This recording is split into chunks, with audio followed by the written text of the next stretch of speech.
Welcome to J news bulletin. ముందుగా headlines చూద్దాం. అసెంబ్లీలో సీఎం చంద్రబాబు ఛాంబర్ కు వెళ్లిన పవన్ కళ్యాణ్ రాష్ట్ర బడ్జెట్ వివిధ శాఖల కేటాయింపులపై సమావేశంలో చర్చ. అభివృద్ధి పనులు పథకాలను బ్యాలెన్స్ చేస్తూ కేటాయింపులు ఉన్నాయన్న పవన్. మే నుంచి ప్రారంభించే తల్లికి వందనం, అన్నదాత పథకాలపై భేటీలో చర్చ. కేంద్ర మంత్రితో భేటీ అనంతరం రేవంత్ రెడ్డి పలు అంశాలను చర్చించామన్న ముఖ్యమంత్రి. ఏపీ ఎక్కువ నీటిని తీసుకోకుండా అడ్డుకోవాలని కోరినట్లు చెప్పిన రేవంత్ రెడ్డి. వనకచర్లపై ఏపీ ప్రభుత్వం డీపీఆర్ ఇవ్వలేదన్న ఉత్తమ్ కుమార్ రెడ్డి. రాజధానిపై బొత్స సంచలన వ్యాఖ్యలు. అమరావతి నిర్మాణానికి లక్షల కోట్లు ఖర్చు అవుతుందన్న బొత్స. అంత ఖర్చు చేసే స్తోమత తమ ప్రభుత్వానికి లేదని చర్చించి రాజధానిపై నిర్ణయం తీసుకుంటామన్న బొత్స.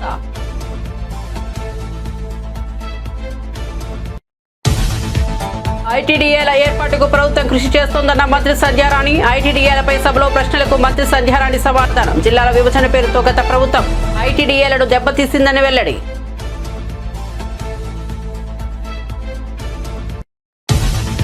కులగణనలో తప్పులు ఉంటే ఆధారాలతో రండి, చర్చకు సిద్ధమన్న మహేష్ కుమార్ గౌడ్. గతంలో కాంగ్రెస్ హయాంలోనే మెట్రో రైలు పనులు ప్రారంభమయ్యాయని వెల్లడి. కాంగ్రెస్ కు కులానికి వ్యతిరేకంగా పనిచేయాల్సిన అవసరం లేదని వెల్లడి.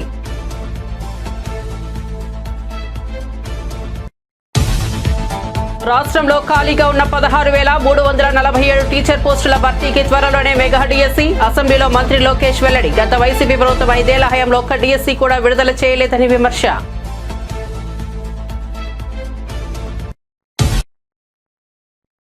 ఇక వార్త వివరాల్లోకి వెళ్తే, అమరావతిలో అసెంబ్లీ సమావేశాల అనంతరం సీఎం చంద్రబాబు ఛాంబర్లో జనసేన అధినేత ఉప ముఖ్యమంత్రి పవన్ కళ్యాణ్తో భేటీ అయ్యారు. రాష్ట్ర బడ్జెట్ కేటాయింపులు, అభివృద్ధి పనులు, సంక్షేమ పథకాలపై చర్చ జరిగింది. పవన్ మాట్లాడుతూ బడ్జెట్లో అభివృద్ధి, సంక్షేమం బ్యాలెన్స్ చేస్తూ కేటాయింపులు జరిగాయని పేర్కొన్నారు. మే నుంచి తల్లికి వందనం, అన్నదాత సుఖీభావ పథకాలను ప్రారంభించనున్నట్లు భేటీలో చర్చించారు. రాష్ట్ర అభివృద్ధికి ప్రాధాన్యతనిచ్చేలా కేటాయింపులు జరిగాయని పవన్ కళ్యాణ్ అభిప్రాయపడ్డారు.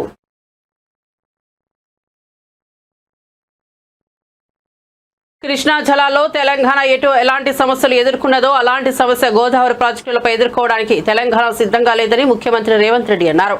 సోమవారం ఢిల్లీ పర్యటనకు సీఎం రేవంత్ రెడ్డి మంత్రి ఉత్తమ్ కుమార్ రెడ్డితో కలిసి కేంద్ర జలశక్తి మంత్రి సిఆర్ పాటిల్ తో భేటీ అయ్యారు. ఈ భేటీ అనంతరం మాట్లాడిన సీఎం సాగునీటి ప్రాజెక్టులు, నీటి కేటాయింపులు, నీటి వినియోగంపై కేంద్ర మంత్రితో చర్చించామన్నారు. ప్రస్తుతం నిర్మిస్తున్న ప్రాజెక్టుల అనుమతులు, నీటి కేటాయింపుల అంశాన్ని ప్రధాన ఎజెండాగా మంత్రితో చర్చించామన్నారు. గోదావరి జలాలను మూసీకి అనుసంధానించాలని ఇటీవలే ప్రధాని మోదీని కోరామని, తెలంగాణ ప్రాంతంలో గోదావరి నదిపై నిర్మిస్తున్న ప్రాజెక్టుల నీటి కేటాయింపులు పూర్తిగా పరిష్కారం కావాలన్నారు. మొన్ననే ప్రధానమంత్రి గారికి గోదావరి జలాలను మూసి అనుసంధానం చేసే విషయంలో చెప్పినాము. తప్పకుండా అక్కడి నుంచి రిపోర్ట్ అడిగినప్పుడు వాళ్ళు ఇస్తారు. దాని మీద ఆ సందర్భం వచ్చినప్పుడు తప్పకుండా మాట్లాడతారు. ఎల్పీ గురించి జస్ట్ అవుట్లైన్ బ్రీఫ్ చేసినాం. యాక్సిడెంట్ జరిగింది, యాక్సిడెంట్లో ఉన్న పరిస్థితి ఇచ్చినాక నేను ప్రధానంగా ఇప్పుడున్న నీటి కేటాయింపులు, నీటి వినియోగము, వాటికి సంబంధించిన నిధులు, అనుమతులు, వాటి మీదనే ప్రధానమైన చర్చ జరిగింది. ఎజెండాలో ప్రధానంగా ఆ అంశాలను ప్రస్తావించడం జరిగింది.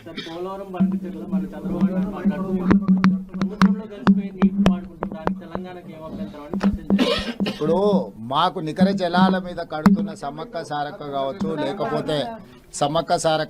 లేకపోతే సీతారామ కావచ్చు, మా ఇతర ప్రాజెక్టులకు నికర జలాల కేటాయింపులు ఇంతవరకు జరగలేదు. మా నికర జలాల గోదావరిలో అదనపు నీళ్లు ఉన్నాయి, గోదావరి నీళ్లు సముద్రంలో కలుస్తున్నాయి, సముద్రంలో కలిసే నీళ్లు మేము వినియోగించుకుంటున్నాం అని వాదిస్తున్న ఆంధ్రప్రదేశ్ మా ప్రాజెక్టులకు ఎందుకు అభ్యంతరం పెడుతుంది? మా శాశ్వత ప్రాజెక్టులకు శాశ్వత కేటాయింపులు జరిగిన తర్వాతనే కదా నీకు వరద జలాలు ఉన్నాయా లేదా అని లెక్కదేలేదు. సో గోదావరి నది మీద నిర్మిస్తున్న తెలంగాణ ప్రాజెక్టుల యొక్క నీటి కేటాయింపులు పూర్తయిన తర్వాతనే ఏదైనా ఇతర ప్రాజెక్టులకు అనుమతి ఇవ్వాలి, ముఖ్యంగా వరద జలాలకు సంబంధించి. వన్ ట్రిప్ ఇప్పుడు మేము కట్టుకున్న ప్రాజెక్టు సమ్మక్క సారక్క కానీ లేకపోతే సీతారామ కానీ ఫైనల్ సిడబ్ల్యూసీ క్లియరెన్స్ రాలేదు కదా. అందుకోసమే కదా మేము టైమ్ అండ్ అగైన్ వచ్చి రిప్రజెంట్ చేస్తున్నది. ఆంధ్రప్రదేశ్ కూడా వాటి విషయాల్లో అభ్యంతరాలు పెట్టింది కదా. ఆంధ్రప్రదేశ్ ఎందుకు అభ్యంతరాలు పెడుతుంది? ఆంధ్రప్రదేశ్ ఒక పక్కన వరద జలాలు ఉన్నాయి, వరద జలాలు సముద్రంలో కలుస్తున్నాయి, సముద్రంలో కలిసే జలాలను మేము గోదావరి జలాలను బంకచెరువుల ద్వారా ఈవెన్ కృష్ణా బేసిన్ కూడా తరలిస్తామంటున్నారు. ఒకవేళ మీరు ఆ నీళ్లను వినియోగించుకోవాలనుకున్నప్పుడు మా ఉన్న ప్రాజెక్టుల యొక్క అనుమతులకు ఎందుకు అభ్యంతరం పెడుతున్నారు? రేపు భవిష్యత్తులో మా ప్రాజెక్టులు పూర్తయి ఆయకట్టు స్థిరీకరించకపోతే మీకు టేలెండ్లో కట్టుకున్నా లేకపోతే వరద జలాల బేసిన్ మీద మీరు కట్టుకున్న ఆయకట్టు స్థిరీకరించబడితే రేపు నీటి కేటాయింపుల సందర్భం వచ్చినప్పుడు ఆ స్థిరీకరించిన ఆయకట్టుకు నీళ్లు కేటాయిస్తామంటారు. అప్పుడు శాశ్వతంగా ఈరోజు మాకు కృష్ణాలో వచ్చిన సమస్య ఏంది? కృష్ణా డెల్టాలో ఆయకట్టు స్థిరీకరించడం వల్ల ఈరోజు 811 టీఎంసీలు కృష్ణా నదిలో అందుబాటులో ఉన్న 512 టీఎంసీలు ఆంధ్రప్రదేశ్ వినియోగించుకుంటుంది, 299 మాత్రమే తెలంగాణ వినియోగించుకుంటుంది. దీనికి ప్రధానమైన కారణం తెలంగాణ ప్రాంతంలో ఉన్న ప్రాజెక్టులు పూర్తి కాకపోవడం, ఆంధ్రప్రదేశ్లో పూర్తయిన ప్రాజెక్టులకు నీటిని కేటాయించడం. మళ్ళీ కృష్ణా నది మీద ఏ సమస్యనైతే ఎదుర్కొంటున్నామో అలాంటి సమస్యనే గోదావరి నది మీద మేము ఎదుర్కోవడానికి సిద్ధంగా లేము. తెలంగాణ ప్రాంతంలో గోదావరి నది మీద నిర్మిస్తున్న ప్రాజెక్టుల యొక్క నీటి కేటాయింపులు పూర్తిగా పరిష్కారం అవ్వాలి. పాజిటివ్గా పరిశీలిస్తామని చెప్పి మరి మంత్రి గారు హామీ ఇచ్చారు. పాలమూరు రంగారెడ్డికి అడిగాం, సీతారాం సాగర్కి అడిగాం, మోదికుంట బాగుకి అడిగాం, చిన్న కాళేశ్వరంకి అడిగాం, అదేవిధంగా కోరాట చినాక ప్రాజెక్ట్ కూడా ఈ 5 ప్రాజెక్టులు అడిగాం. తప్పనిసరిగా కన్సిడర్ చేస్తామని చెప్పిండ్రు. అదేవిధంగా చాలా ముఖ్యమైన విషయం తెలంగాణకి, కృష్ణా నదిలో మరి శ్రీశైలంలో కానీ నాగార్జున సాగర్ కానీ ఇతర పాయింట్స్లో కానీ టెలిమెట్రీ ఇన్స్ట్రుమెంట్స్ వెంటనే ఇన్స్టాల్ చేయాలి. ఇది 10 ఏళ్ల పాటు గతంలో ఉన్న తెలంగాణలో ఉన్న ప్రభుత్వం ఈ విషయం నిర్లక్ష్యం చేసింది. అవసరమైతే తెలంగాణ ఆంధ్ర ఇద్దరి వాటా ఏదైతే ఖర్చు ఉంటుందో అది మేమే భరిస్తాము. వెంటనే టెలిమెట్రీ ఇన్స్ట్రుమెంట్స్ ఇన్స్టాల్ చేయాలి, సో దట్ అక్యురేట్ మెజర్మెంట్స్ వస్తాయని చెప్పి మేము చెప్తే తప్పనిసరిగా ఆ కార్యక్రమం వెంటనే చేపడతామని చెప్పారు. అదేవిధంగా కేంద్ర ప్రభుత్వం యొక్క ఇండియా ఇన్ఫ్రాస్ట్రక్చర్ ఫండ్ నుంచి తెలంగాణకి 50 year లోన్ విత్ 0 ఇంట్రెస్ట్, దాని కింద తెలంగాణకి ఇరిగేషన్ ప్రాజెక్ట్స్కి ఫండింగ్ మేము ఫైనాన్స్ మినిస్ట్రీ అప్రోచ్ అవుతున్నాం. మీరు కూడా అందులో మీరు సహకరించాలని చెప్తే తప్పనిసరిగా అది సహకరిస్తామని చెప్పి హామీ ఇవ్వడం జరిగింది. అదేవిధంగా NDSA national dam safety authority Medigadda ఇతర 2 బ్యారేజీల కొలాప్స్ పై అయితే ఎంక్వైరీ ఇన్వెస్టిగేషన్ జరుగుతుందో అది తొందరగా మాకు రిపోర్ట్ ఇవ్వండి. ఆ రిపోర్ట్ ఆధారంగా మేము ముందుకు పోదలుచుకున్నామని చెప్పాము. తప్పనిసరిగా రాష్ట్రంలో ఖాళీగా ఉన్న 16,347 టీచర్ పోస్టుల భర్తీకి త్వరలోనే మెగా డిఎస్సీ ప్రకటిస్తామని రాష్ట్ర విద్య, ఐటీ, ఎలక్ట్రానిక్స్ శాఖల మంత్రి నారా లోకేష్ అసెంబ్లీలో వెల్లడించారు. వైసీపీ సభ్యులు తాటిపర్తి చంద్రశేఖర్, తాకేపాటి అమర్నాథ్ రెడ్డి, రేగం మస్తేలింగం, విరూపాక్షి పంపిన ప్రశ్నకు మంత్రి లోకేష్ శాసనసభలో సమాధానమిచ్చారు. ఈ సందర్భంగా గత వైసీపీ ప్రభుత్వం 5 ఏళ్ల హయాంలో ఒక డిఎస్సీ కూడా విడుదల చేయలేదని మంత్రి విమర్శించారు. గత 30 ఏళ్లలో టీడీపీ ప్రభుత్వాల హయాంలో 13 డిఎస్సీలను నిర్వహించి 1,80,272 టీచర్ పోస్టులను భర్తీ చేసిందని గుర్తు చేశారు. ఈ ప్రహరీ గోడ్ల గురించి మారటం జరిగింది అధ్యక్ష. ఇక్కడ చాలా స్పష్టంగా కన్వర్జెన్స్ కింద, అంటే ఒక పక్కన ఉపాధి హామీ కింద, ఇంకో పక్కన మనబడి మన భవిష్యత్తు కింద కార్యక్రమం కింద దశల వారీగా చేపడతామని గౌరవ సభ్యులకు నేను తెలియజేస్తున్నాను అధ్యక్ష. మన అదితి గజపతిరాజు గారు చాలా స్పష్టంగా డ్రగ్స్ గురించి కూడా ప్రస్తావించడం జరిగింది అధ్యక్ష.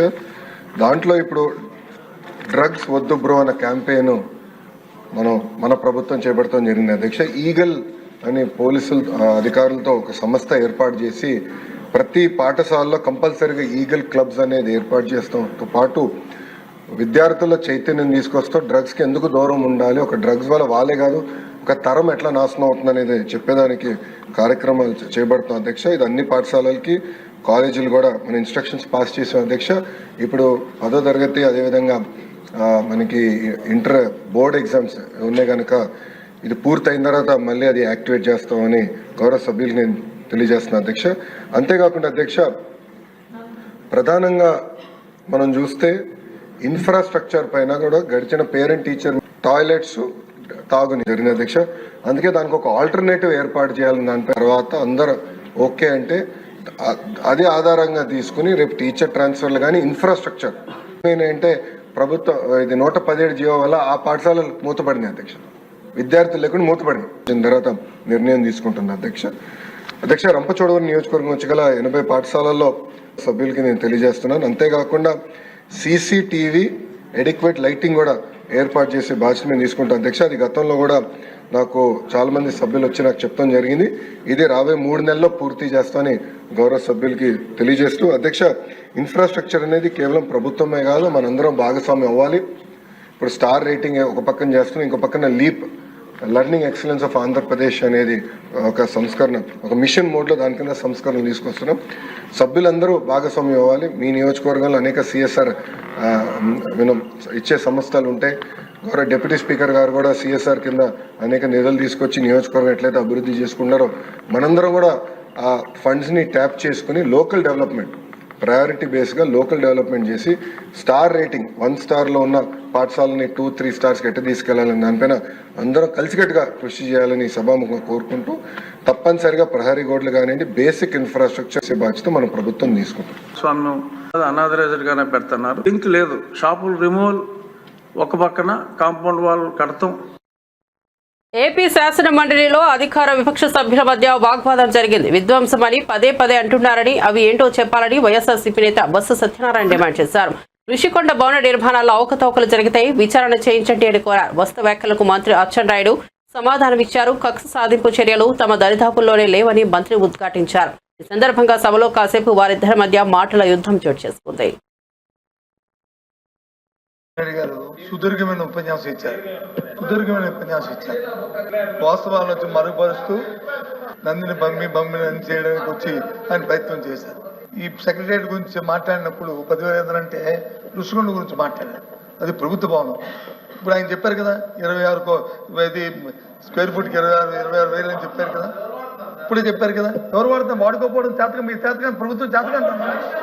ప్రభుత్వం వినండి, చెప్పింది వినండి. అధ్యక్ష 26,000 స్క్వేర్ ఫుట్ కింద చెప్పారు కదా అధ్యక్ష. అందులో జరిగింది అధ్యక్ష, అందులో అవతకులు జరిగేది కదా అధ్యక్ష. అది ఆయన ఉద్దేశం ప్రకారం అందులో దోపిడీ జరిగిందనే అనే ఉద్దేశమే కదా అధ్యక్ష. అది తప్పు జరిగిందనే అధ్యక్ష. నిన్నగాక మొన్న ఆడికి ఉన్న కాంట్రాక్ట్కి ఇవ్వాల్సిన 80 కోట్ల రూపాయలు అనాపరిత చెల్లించారు అధ్యక్ష. ఏ కిక్ బ్యాక్ చెల్లించారు అధ్యక్ష. తప్పు జరిగితే ఎందుకు ఇవ్వాలి అధ్యక్ష? కంప్లీట్ కానీ ఒకసారి చెప్పాలా? కంప్లీట్ కానీ ఒకసారి ఆయన సమాధానం కంప్లీట్ కానివ్వండి అధ్యక్ష. మీకు అధ్యక్ష పాసింగ్ గా రిమార్కులు చేస్తే దానికి వెంటనే మీకు కౌంటర్ ఇవ్వాలి అధ్యక్ష. మంత్రి అదే ఎల్ఓపి గారు చెప్పారు, మీరు అంత అవినీతి జరిగింది, దానికి బిల్లు ఎందుకు ఇచ్చారు? ఎప్పుడు ఈ ప్రభుత్వం కక్ష సాధింపు ఉండదు.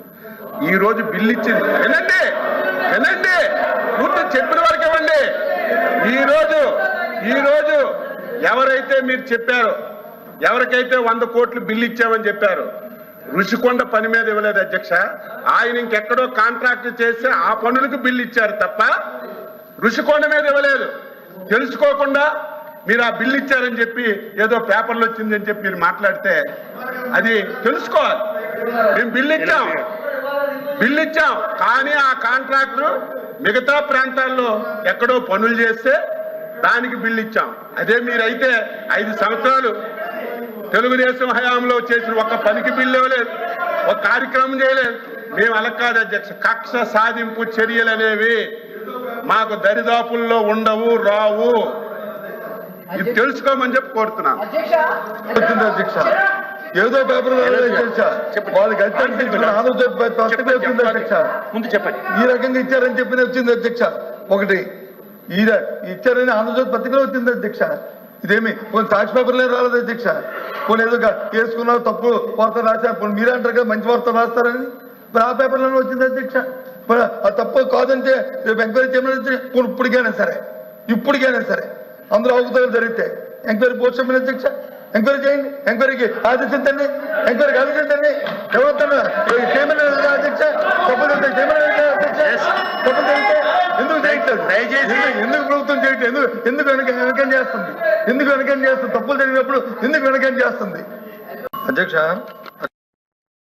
3 రాజధానులు అనేది ఆ రోజుకు తయ విధానమని, రాజధానిపై ఇప్పుడు తమ విధానం ఏమిటనేది చర్చించి చెబుతామని శాసనమండలి విపక్ష నేత బొత్స సత్యనారాయణ అన్నారు. అసెంబ్లీ మీడియా పాయింట్లో మాట్లాడుతూ అధికార పార్టీ సభ్యులు రాజకీయ లబ్ధి కోసం మాట్లాడారని అన్నారు. ఇప్పుడున్న అసెంబ్లీ సెక్రటేరియట్ 2 తాత్కాలికమని గత ప్రభుత్వం తెలిపిందన్నారు. రాగద్వేషాలకు అతీతంగా ప్రజాప్రతినిధులు వ్యవహరించాలని సూచించారు. అధికార పార్టీకే పనిచేయాలని సాక్షాత్తు సీఎం మాట్లాడడం తగదన్నారు. స్వాతంత్ర్యం వచ్చాక ఏ సీఎం ఈ తరహాలో మాట్లాడలేదని తెలిపారు. దాన్ని కన్ఫర్మ్ అయ్యే మా సభ్యుల ఇద్దరు కూడా మాట్లాడడం అనేది ప్రపంచం అంతా చూసింది. మీరు చూసారు, మేము చూసాం. ఎందుకంటే చాలా ఓ శాంటితో కూడుకున్న హౌస్ కాబట్టి ఆ సభలను వచ్చి రాజకీయాలు ఎవరికైనా రాజకీయ నాయకులు మేము కాదనలేదు, కానీ దానికి ఎక్కువ ప్రాధాన్యత కంటే వాస్తవికతకి, ప్రభుత్వం చూపెడుతున్న లెక్కలకి, అందులో ఉన్న నిజాయితీని వాటిని వేలెత్తి చూపెట్టి వాటికి మా సజెషన్లు ఏమి ఇవ్వాలో ఆ కార్యక్రమాన్ని మా సభ్యులు, గౌరవ సభ్యులు అందరూ కూడా దాన్ని ఇదిగా పాటించాం. దురదృష్టవశాత్తు ఇవాళ అధికార పార్టీకి సంబంధించిన సభ్యులు మాట్లాడినప్పుడు వాటికి సంబంధం లేకుండా, వాటికి ఏబిటికి సంబంధం లేకుండా రాజకీయ కోణంలో రాజకీయ లబ్ధి కోసం వారు మాట్లాడిన సందర్భాన్ని కూడా చూశారు. ఎప్పుడో మేము అన్ని మాటల్ని, ఆ రోజు జరిగిన వాస్తవాల్ని అవి మాట్లాడారు. ఎస్, మేము దానికి కట్టుబడి ఉన్నామని కూడా చెప్తాం. అందులో భాగంగాన ఇప్పుడు సాక్షాత్తు ఉన్న మన ఈ శాసనసభని, ఈ సెక్రటరీ గురించి డిస్కషన్ వచ్చినప్పుడు గౌరవ మంత్రి ఆశ్చర్యంగా ఉంది. ఇది తాత్కాలికమని చెప్తే కాదు, ఎవరు చెప్పారు తాత్కాలికమని బుకాయించడానికి ప్రయత్నం చేస్తారు. తాత్కాలికం కాదంట, కానీ నిన్నగాక మొన్న వచ్చి వాటికి మళ్ళీ టెండర్లు పెట్టడం అనేది అది ఎంతవరకు వాస్తవం ఆలోచించేయండి. సభా సాక్షిగా ఇవి తాత్కాలికం కాదని చెప్పిన మాటని ఒకసారి మీకు మళ్ళీ, అందుకే ఇక్కడికి వచ్చాను, లేకపోతే అక్కడ డిస్కషన్ జరిగింది కదా వెళ్ళిపోదామని అనుకున్నాం, కానీ మీ అందరూ మళ్ళీ ఒకసారి దాన్ని, వారికి క్లారిటీ లేదు, శాంటిటీ లేదు, ఏదో ఒకటి మాట్లాడి బుల్డో చేసుకుని వెళ్ళిపోవాలి అనే ఆలోచన తప్ప మనము జవాబుదారీతనం, ఈ రాష్ట్ర ప్రధానికి మా ఆన్సరబుల్, వాళ్ళకి వాస్తవాలు చెప్పవలసిన బాధ్యత మనకు ఉన్నది అని చెప్పాలి. ఇక రెండో విషయానికి వస్తే, సాక్షాత్తు ఈ రాష్ట్ర ముఖ్యమంత్రి, ఈ రోజున ముఖ్యమంత్రి గారు నారా చంద్రబాబు నాయుడు గారు వాళ్ళ పార్టీ తాలూకా ఫోరంలో ఏం మాట్లాడారో నిన్న మొన్న టీవీల్లోనూ పత్రికల్లో అన్నింటిలో వచ్చాయి.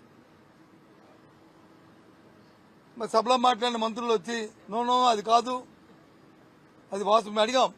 రాజ్యాంగబద్ధమైన వ్యక్తులు రాజ్యాంగబద్ధానికి రాగద్వేషాలకు అతీతంగా ప్రజాస్వామ్యబద్ధంగా ఆ భగవంతుడి మీద ప్రమాణం చేసి ప్రమాణ స్వీకారం చేశాం. మనం సాక్షాత్తు ముఖ్యమంత్రి వ్యక్తే కాదు, ఒక అధికార పార్టీకే, తెలుగుదేశం పార్టీకే పని చేయాలి అని ఆయన నోటి మాట చెప్పిన దాన్ని ఏంటిది అడిగితే అది కాదు, ఆయన మాటలు కాదు, ఒక్కిరికించారు, టీవీలో వచ్చినవన్నీ కూడా, సోషల్ మీడియా వచ్చినవి కూడా అసత్యాలు అని చెప్పారు. అయితే దాన్ని రికార్డెడ్గా చెప్పండి, లేదు మీ పార్టీ తరఫున వివరణ ఇవ్వండి, మీ పార్టీ తరఫున వివరణ ఇవ్వండి, లేదా ముఖ్యమంత్రి గారి కార్యాలయాన్ని స్పందించమనండి అని అడిగాం. దానికి సమాధానం లేదు. చెప్పిన మాట చెప్తారు, అది చెప్పరు. మేము సూటిగా అడుగుతున్నాం. వైఎస్ఆర్సీపీ నేత సినీ నటుడు పోసాని కృష్ణమురళిపై ఏపీ వ్యాప్తంగా 17 కేసులు నమోదయ్యాయి. ఈ నేపథ్యంలో రాజంపేట జైలు అధికారులు ఉన్నతాధికారుల అనుమతితో పోసానిని పల్నాడు జిల్లా నరసరావుపేట పోలీసులకు అప్పగించారు. పోసాని కృష్ణమురళిని నరసరావుపేటకు తీసుకెళ్లారు. క్రైమ్ నెంబర్ 142/2024 కింద పోసానిపై నరసరావుపేట 2 టౌన్ పిఎస్లో 153, 504, 67 సెక్షన్ల కింద కేసులు నమోదు చేశారు. నరసరావుపేట పోలీసులకు అప్పగించే ముందు పోసానికి వైద్య పరీక్షలు నిర్వహించనున్నారు.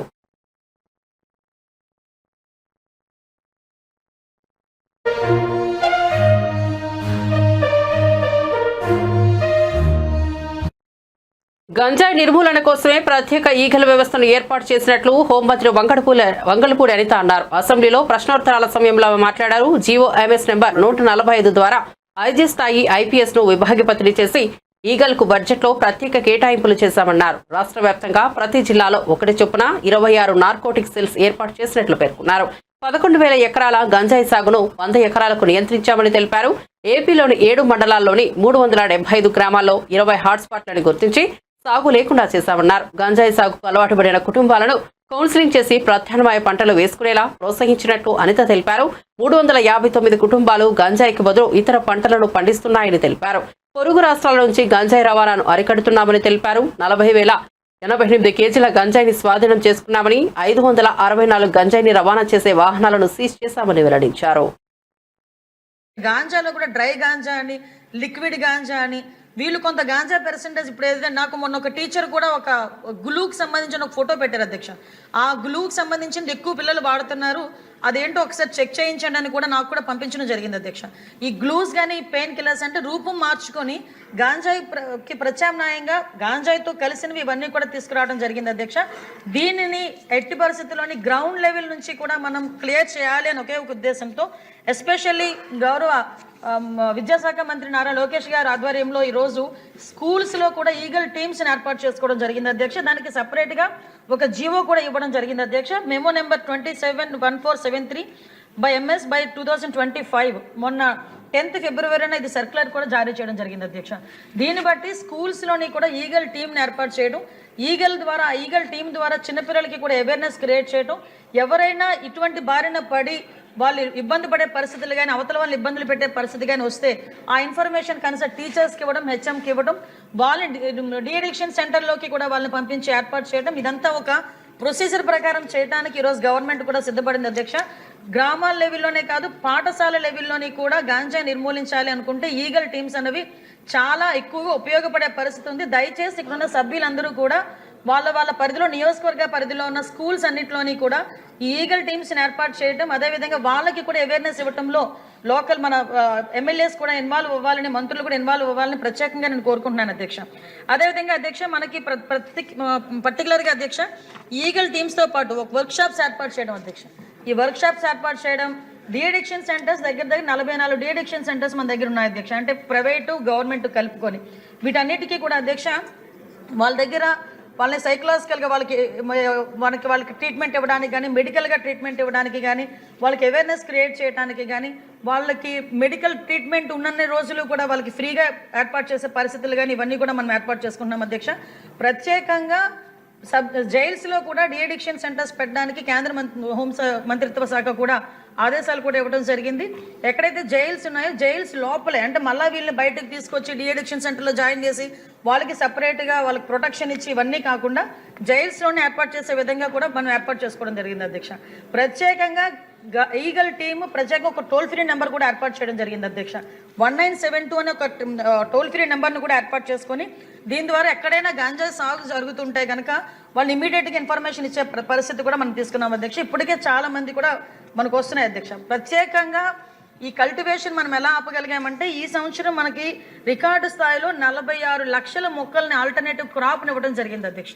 ఈ 8 months 9 monthsలోనే అంటే దగ్గర 21 సంబంధించిన 21 ఆల్టర్నేటివ్ క్రాప్స్ని కూడా మనకి ఇవ్వడం జరిగింది అధ్యక్ష. అంటే దీని ద్వారా కల్టివేషన్ తగ్గించడం, ముఖ్యంగా కేంద్ర హోంమంత్రిత్వ శాఖ కానీ రాష్ట్ర హోంమంత్రిత్వ శాఖ కానీ ప్రత్యేకంగా దృష్టి పెట్టి గౌరవ సీఎం గారు దీని మీద ప్రత్యేకంగా దృష్టి పెట్టి క్రైమ్ రేటు తగ్గాలి అంటే కనుక కంపల్సరీగా గంజాయి డ్రగ్స్ వినియోగం తగ్గాలి అని ఉక్కుపాదం మోపాలని ప్రత్యేకంగా వీళ్ళకి సీసీటీవీ ఫుటేజెస్, సీసీటీవీస్, అదేవిధంగా డ్రోన్స్ అధ్యక్ష. ఆ డ్రోన్స్తో పాటు అధ్యక్ష మనకి చూసుకుంటే అధ్యక్ష వీళ్ళకి డ్రోన్ టెక్నాలజీని ఉపయోగించుకోవడం, ఎడ్రిన్ శాటిలైట్స్ని ఉపయోగించుకోవడం, ఆల్టర్నేట్ అభివృద్ధికి అడ్డుపడుతూ నిత్యం తెలంగాణపై బీఆర్ఎస్ బీజేపీ పార్టీలు విషం చిమ్ముతున్నాయని టీపీసీసీ చీఫ్ మహేష్ కుమార్ గౌర్ సంచలన ఆరోపణలు చేశారు. ఆయన మీడియాతో మాట్లాడుతూ ఎన్నికల వరకే రాజకీయాలు ఉంటాయని, ఎన్నికల అనంతరం రాష్ట్ర అభివృద్ధి తమకు ముఖ్యమని తెలిపారు. ముఖ్యంగా రాష్ట్రం నుంచి కేంద్ర మంత్రిగా ఉన్న కిషన్ రెడ్డి తెలంగాణ అభివృద్ధికి అడ్డంకిగా మారారని కామెంట్స్ చేశారు. ఈ విషయంలో బీఆర్ఎస్ బీజేపీ పార్టీలు లోపాయికార ఒప్పందం చేసుకున్నారని ఆరోపించారు. కేంద్ర ప్రభుత్వ వైఖరి కారణంగా మెట్రో సెకండ్ ఫేజ్ పనులు మరింత ఆలస్యం అవుతున్నాయని అన్నారు. మరోవైపు నగరానికి మణిహారమైన మూసీ నది ప్రక్షాళనకు మేఘాలడ్డు వేయడానికి కారణం ఏంటని ఫైర్ అయ్యారు. బీసీ రిజర్వేషన్లకు బీజేపీ వ్యతిరేకమని, బీసీ జనగణన చేపట్టొద్దంటూ ఆ పార్టీ సుప్రీంకోర్టులో అఫిడవిట్ ఇచ్చిన విషయం నిజం కాదా అని ఎద్దేవా చేశారు. అసలు ఆయనకు ఆలోచనకు రానటువంటి ప్రాజెక్టులెన్నో ముందుకు తీసుకెళ్తున్న తరుణంలో అడుగడుగున కాలువట్టి లాగే ప్రయత్నం చేస్తూ ఉంది. విచిత్రం ఏంటంటే ఎన్నికల్లో ఓడిపోయిన బీఆర్ఎస్ పార్టీ ఎలాగూ చేస్తుంది, కానీ బీజేపీ నాయకులు సాక్షాత్ కేంద్రంలో మంత్రివర్గంలో ఉన్నటువంటి కిషన్ రెడ్డి గారు అడుగడుగున రాష్ట్ర అభివృద్ధిని అడ్డుకునే ప్రయత్నం చేస్తూ ఉన్నాడు. ఒక సైంధవుడు లాగా కేసీఆర్తో కుమ్మక్కై ప్రతి ప్రాజెక్టు విషయంలో విషయం చిమ్ముతూ వ్యక్తిగతంగా ఉన్న కోపాన్ని రాష్ట్రం మీద దుద్దే ప్రయత్నం చేస్తూ ఉన్నారు. ఇలా రాష్ట్ర ముఖ్యమంత్రి, డిప్యూటీ ముఖ్యమంత్రి, మంత్రులు అహర్నిశలు కృషి చేస్తూ ఈ రాష్ట్ర అభివృద్ధి కోసం పాటుపడతా ఉంటే మీరు కేంద్రంలో కూడా అధికారులు ఉన్నారు, ఒక మంత్రివర్గ స్థాయిలో ఉన్నారు. ఆ స్థాయిని మరిచి ఈ కేసీఆర్ మీద ప్రేమ ఉంటే ఉండొచ్చు, మీరు లోపాయిక ఒప్పందం ఉంటే ఉండొచ్చు, కానీ రాష్ట్ర అభివృద్ధి విషయం వచ్చినప్పుడు చేదోడు బాధలు ఉండాల్సిన మీరు కాలు బట్టి లాగే ప్రయత్నం చేస్తూ ఉన్నారు. రాష్ట్ర ప్రజలంతా గమనిస్తూ ఉన్నారు.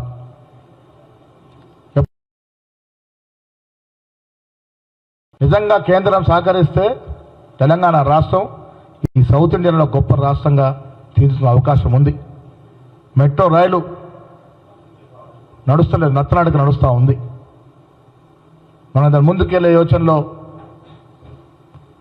నిధులు కావాలి, కేంద్రం అడుగుతూ ఉన్నాం, మాట్లాడట్లేదు.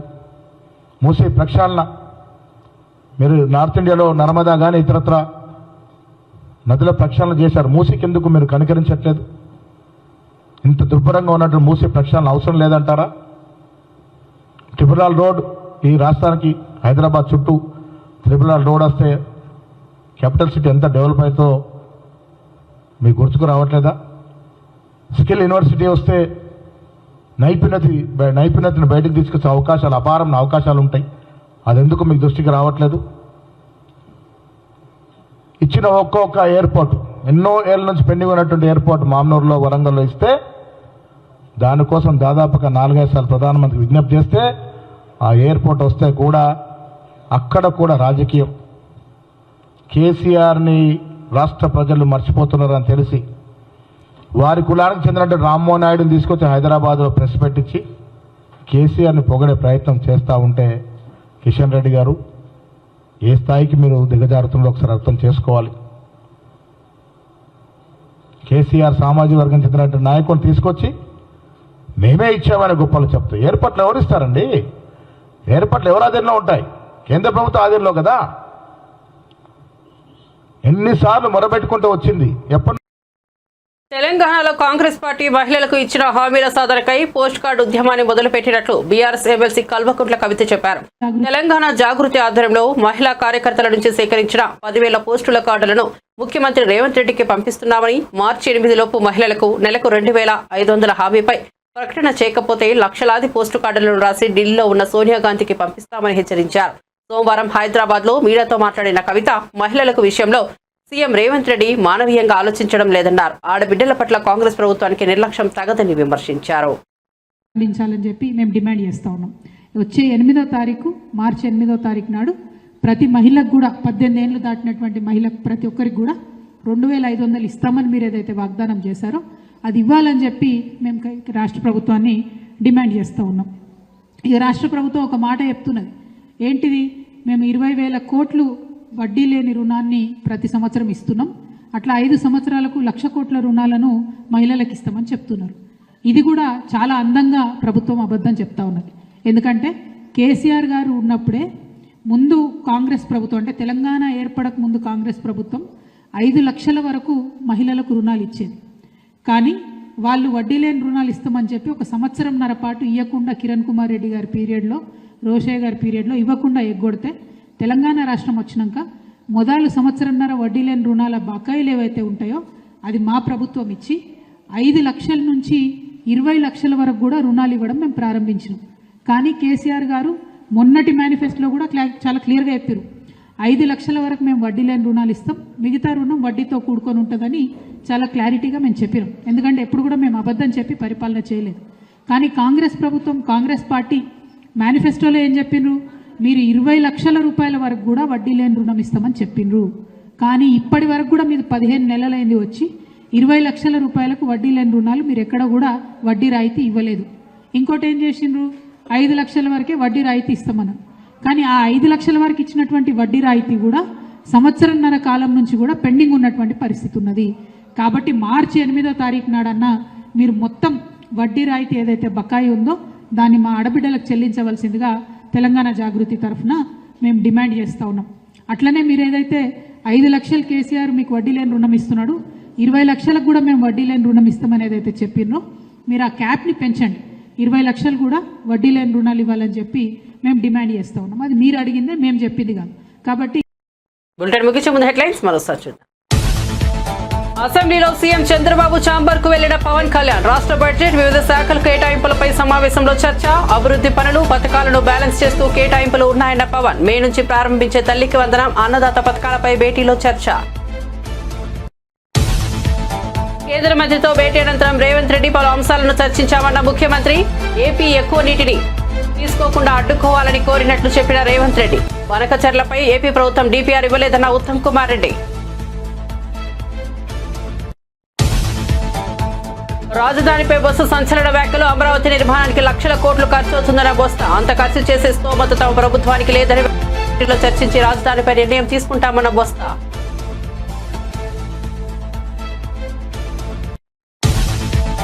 ఐటీడీఏల ఏర్పాటుకు ప్రభుత్వం కృషి చేస్తోందన్న మంత్రి సంధ్యారాణి. ఐటీడీఏలపై సభలో ప్రశ్నలకు మంత్రి సంధ్యారాణి సమాధానం. జిల్లాల విభజన పేరుతో గత ప్రభుత్వం ఐటీడీఏలను దెబ్బతీసిందని వెల్లడి.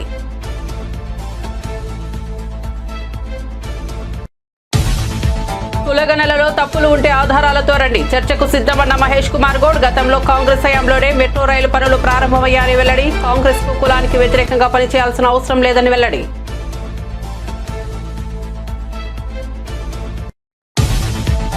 రాష్ట్రంలో ఖాళీగా ఉన్న 16,347 టీచర్ పోస్టుల భర్తీకి త్వరలోనే మెగా డిఎస్సీ. అసెంబ్లీలో మంత్రి లోకేష్ వెల్లడి. గత వైసీపీ ప్రభుత్వం 5 ఏళ్ల హయాంలో ఒక్క డిఎస్సీ కూడా విడుదల చేయలేదని విమర్శ.